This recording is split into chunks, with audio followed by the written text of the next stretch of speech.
Après la localité de Mouanko dans la Sanaga-Maritime, cap sur un petit village arrosé par le fleuve à une dizaine de kilomètres de là. Cap sur Malimba. Des centaines de mètres plus loin, avancer devient problématique. Des gigantesques mottes de terre bloquent la route, la rendant difficile à pratiquer.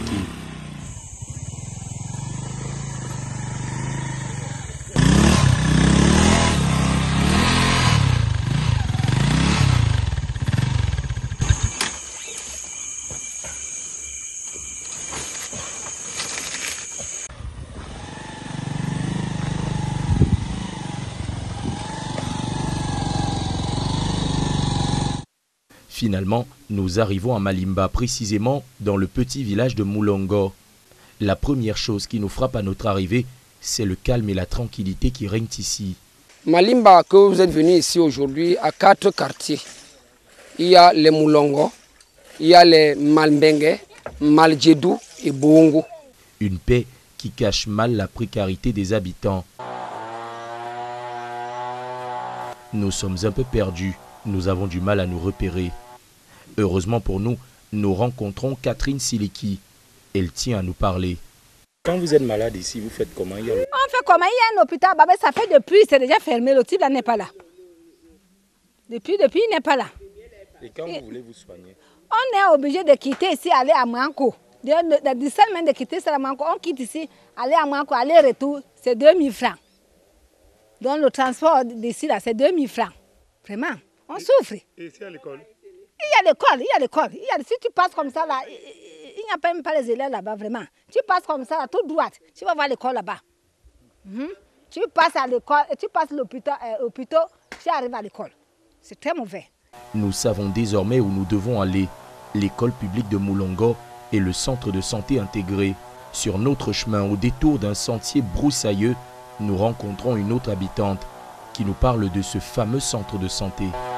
Ma petite belle-fille, où c'est l'enfant qui voulait tourner dans le ventre?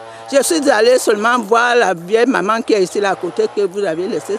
Parce qu'il n'y a pas les infirmiers ici, là, il n'y a pas l'hôpital. Et c'est la maman là qui l'a traitée. Et maintenant, elle va un peu. Il n'y a pas les infirmiers ici là. Les gens meurent ici là parce qu'il n'y a pas l'hôpital. Donc nous sommes calés ici là. Mais dans les autres villages, il y a les hôpitaux, non? Mais nous sommes calés. Finalement, des dizaines de mètres plus loin, perdu en plein cœur de la broussaille, le fameux centre de santé de Moulongo. Un bâtiment flambant neuf, du matériel, mais pas de personnel depuis sa création.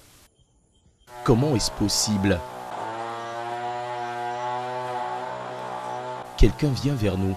C'est David et sa petite fille. Ils reviennent du champ.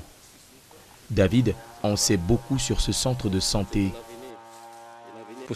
Pour ce dispensaire, vraiment, nous sommes très déçus et très dérangés parce qu'on a conçu ce bâtiment pour soutenir le peuple de Malimba. Mais malheureusement, on n'a pas encore eu un médecin stable qui puisse venir vraiment occuper les fonctions comme il faut. Il est actuellement là dans la broussaille. Il n'y a aucun médecin qui puisse aider la population de Malimba. Et car la population souffre beaucoup. Quand il y a les maux de tête, la fièvre, tout ça, là, on souffre, on ne sait pas, on ne sait plus comment faire. Jusqu'à arriver à un moment où il y a certains qui crèvent en route, parce que le chemin est tellement long et difficile. Surtout la saison des pluies, c'est très difficile alors, parce qu'il n'y a plus accès à Malimba. Oui, j'ai tenté de faire une correspondance à la hiérarchie, c'est-à-dire au délégué, au sous-préfet et ainsi de suite. Bon, je n'ai pas encore eu cette opportunité.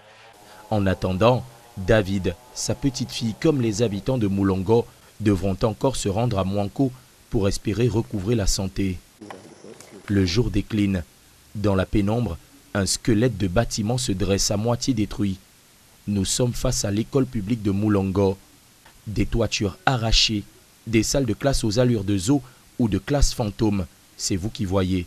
Le seul bâtiment qui tienne encore debout, c'est celui-ci. Dans le village, un sentiment d'abandon règne. Bon, moi je souhaite seulement à la grande population là-bas, l'autorité là-bas, de ne pas tourner le dos à ce village.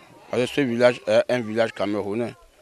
Et nous souhaitons qu'ils nous mettent aussi à l'aise comme tout le reste, surtout l'hôpital. La vie à Malimba pendant ce temps suit son cours. caressés par les vagues, comme pour oublier que tout n'est pas si rose ici.